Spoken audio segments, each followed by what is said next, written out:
Je m'appelle Justin Lepître, puis moi dans Specto, j'ai fait la programmation puis l'intégration. Je m'appelle Noémie Poirier, j'ai travaillé sur le concept, les tournages et la gestion du projet dans Specto. Mon nom, c'est Maud Langlois. Dans le projet, je me suis occupée de la direction artistique, de l'idéation, du concept, de la scénographie, un petit peu de gestion de projet avec Noémie. Je m'appelle Dominic Roberts. Pour le projet Specto, j'ai fait la technique, la détection et la programmation des lumières. Je m'appelle Jean-Christophe Zéphir, j'ai été en charge de faire le son et la direction photo.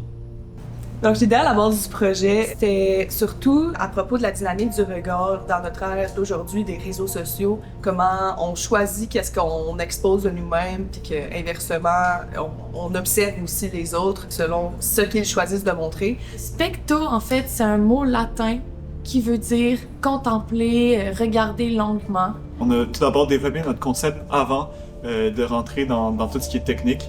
Donc ça fait qu'au final, on a un projet qui conceptuellement, il marche très bien. Puis techniquement, ça m'a permis de après ça, développer de nouvelles idées puis les ajouter par-dessus le concept. L'interactivité qui se fait sans qu'on le voit fait vraiment un parallèle avec notre concept qui est le voyeurisme et le fait d'observer les gens sans qu'ils sachent. Je trouve que l'interactivité a été bien pensée du sens que l'œuvre est quand même assez intuitive. T'as pas besoin de comprendre qu'est-ce que c'est l'œuvre nécessairement avant de rentrer. L'œuvre est un peu en train de t'arriver. C'est aussi quelque chose qui est cool parce que tu fais juste rentrer dans l'installation, tu vois des interactivités arriver quand tu fais juste t'approcher, c'est vraiment intuitif. Puis là, après ça, tu te rends au cadre principal un peu naturellement parce que tous les petits cadres à l'extérieur sont comme en train de t'amener vers le climax de l'expérience. Au climax, l'interacteur devient le personnage principal. Ça l'amène à se poser la question de qu'est-ce qu'il vient de vivre depuis le début, dans le fond. Fait que ça fait vraiment une prise de conscience du message derrière le projet, puisque à la fin, c'est lui le personnage principal, donc il peut comprendre que les ombres avant, c'était comme une petite prémisse à ce qui allait se passer. Mon plus grand défi dans ce projet-là, je pense, ça a été au niveau du tournage pour le cadre principal, parce qu'il fallait vraiment faire un tournage optimal pour le montage aléatoire, que toutes les séquences puissent s'enchaîner sans ordre prédéterminé.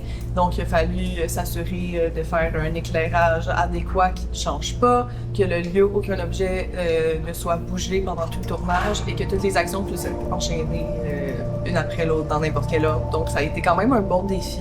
Le plus gros challenge que j'ai eu, ça a été des problèmes avec le réseau. On a utilisé des Orbeck pour faire la détection qui passaient à travers un réseau qu'on n'avait pas nécessairement accès. À un certain moment, il fut le temps d'intégrer des choses, puis j'ai réalisé que peut-être que j'aurais pu optimiser certains processus pour les autres dans l'équipe, donc pour, disons, intégrer les vidéos ou intégrer le son.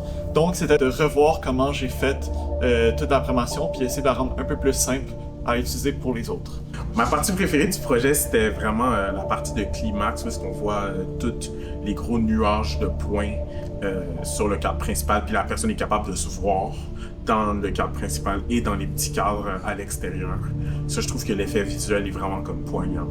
Je me rappelle la première fois, au tout début du projet, que j'ai testé ça. Donc, j'ai créé un point de cloud, puis j'ai mis des caméras un peu partout autour, puis que j'ai projeté pour la première fois sur les cadres, puis que moi-même, j'ai vu le résultat. J'étais vraiment émerveillé moi-même par le résultat, puis je savais qu'à partir de là, ça allait être quand même le fun de développer ça. Je suis vraiment fier du travail que j'ai été capable de faire avec la cohésion visuelle son, puis que tout ça, ça marche bien dans un espace puisque le son était en surround. Ça a été un défi de faire que le positionnement des speakers était réfléchi par rapport au visuel et par rapport au son. Mon aspect préféré du projet dans Specto, en fait, ça a été vraiment l'équipe, parce qu'on avait vraiment toutes des forces complémentaires, on s'entendait super bien, puis ça s'est super bien passé. Donc, les amis. Fait que qu'est-ce qui me rend le plus fier dans le projet, c'est le tout. En fait, c'est que il n'y a pas d'éléments qui semblent être pas à sa place. Tous les éléments filent bien ensemble puis contribuent au but final de l'installation. Je suis très fière de l'ampleur du projet, l'ampleur que ça l'a atteint. Ça a quand même assez divergé de l'idée de départ, mais finalement, le produit final est quand même très intéressant. Il va être présenté à la SAT.